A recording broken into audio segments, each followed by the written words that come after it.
Now guys, you remember that the United States of America under the Trump administration has suspended the Pepfar aid, right?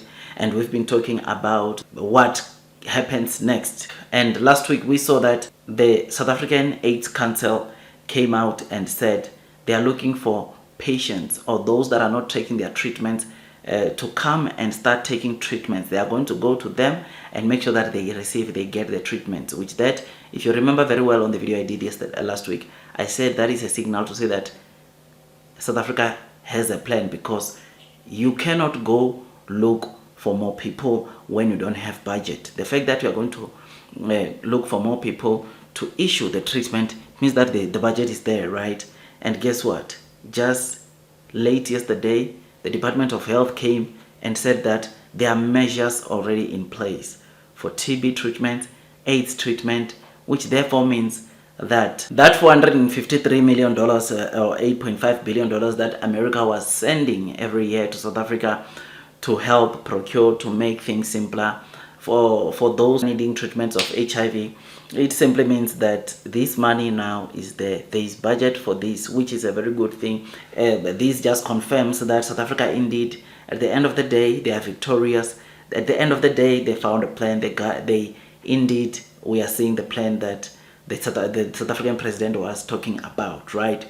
I mean, during the State of the Nation address, you will remember that Mr. Ramaphosa, or President Ramaphosa rather, came in and said they are already looking for alternatives, right? The moment the Pepfar aid was frozen, he said they are looking already for other alternatives, which getting to hear this indicates that the plan is there, which is why they are not only going to treat all their existing people, or which not only indicates that it's going to be business as normal, but they are over and above everything going to be business as normal.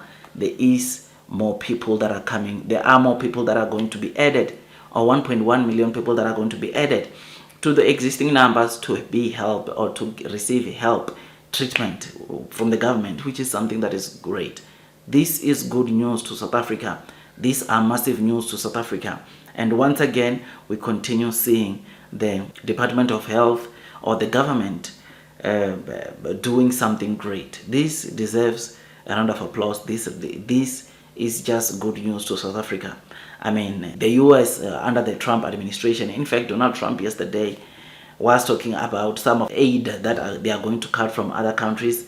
And one of the aid that already hit me, because these people are our neighbors, it was the Lesotho aid, where he said the United States of America was giving $8 million each and every year to Lesotho, and that money was going to the LGBTQI, of course, funding to the country, which, knowing that that is also going to be cut, it just shows you that it's not us that are just seeing their aid being cut. Other countries, it might not be the HIV and AIDS funding, but it's some sort of funding. He's just cutting everything because he believes that money was also being looted, using the same, or in the name of aid, in the name of assistance. So he's deciding to cut all this funding from the United States of America to various countries. But one thing that obviously he is not realizing, or one good thing that comes out from this funding being cut off, number one, obviously it minimizes corruption. Number two, it also makes countries to be able to stand for themselves. I mean, in South Africa, had it not been that suspension of the Pepfar aid, we were not going to be able to stand by ourselves when it comes to funding the HIV and AIDS, right, or funding that Pepfar aid. And right now we have got a plan, we have got something to stand on, and this makes, or it's a very good bold statement to countries all over the world to say that, look, we cannot be bullied. And unfortunately, even if some of the people decide to pull away their deals because they are bullying us and we don't want that, there's always a plan. We can make other means, which this what we just read from the Department of Health, or statement from the Department of Health, of them putting measures to curb or to solve that issue, the issue of the United States of America suspending our funding. It is something that of course, it's a good thing. When I read this, I was very excited. This is good news to South Africa.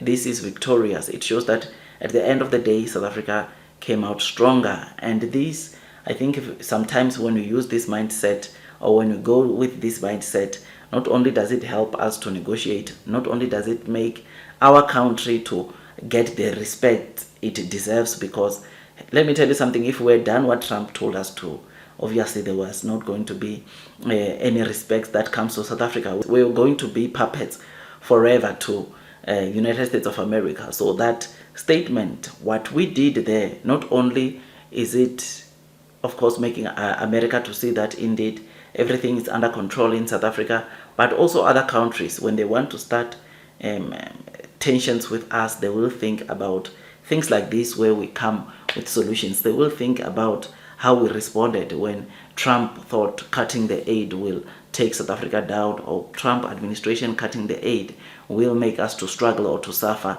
which that is not the case. This is a very big statement of South Africa to the world, which will put us at the right place, which will make us get good deals, because countries all over the world know that when they approach South Africa, they must not come with that mindset of bullying South Africa, but rather they must come with the mindset of being fair.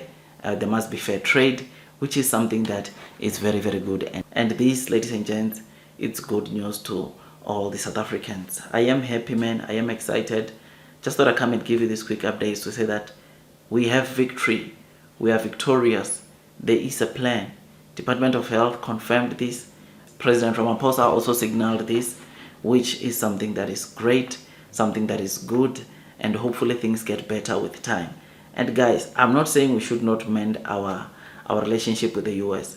We need the US, but obviously we shall not be bullied. They must not come with the bullying mentality when they want to do business with us. Though it might be difficult at first for us to cope, to do certain things, but at the end of the day, we'll be fine, man. Think this is also an encouragement to other African countries to say that don't just let countries outside of Africa, don't just let any other country to come play on top of your head in the name of power, in the name of their economy much better and bigger than yours. This is a lesson learned. This is a takeaway. So like this video, subscribe, hit the notification bell. I will see you on the next one, and God bless you all. Just listen to some of the appalling waste we have already identified. $22 billion from HHS to provide free housing and cars for illegal aliens. $45 million for diversity, equity, and inclusion scholarships in Burma. $40 million to improve the social and economic inclusion of sedentary migrants. Nobody knows what that is. $8 million to promote LGBTQI+ in the African nation of Lesotho, which nobody has ever heard of.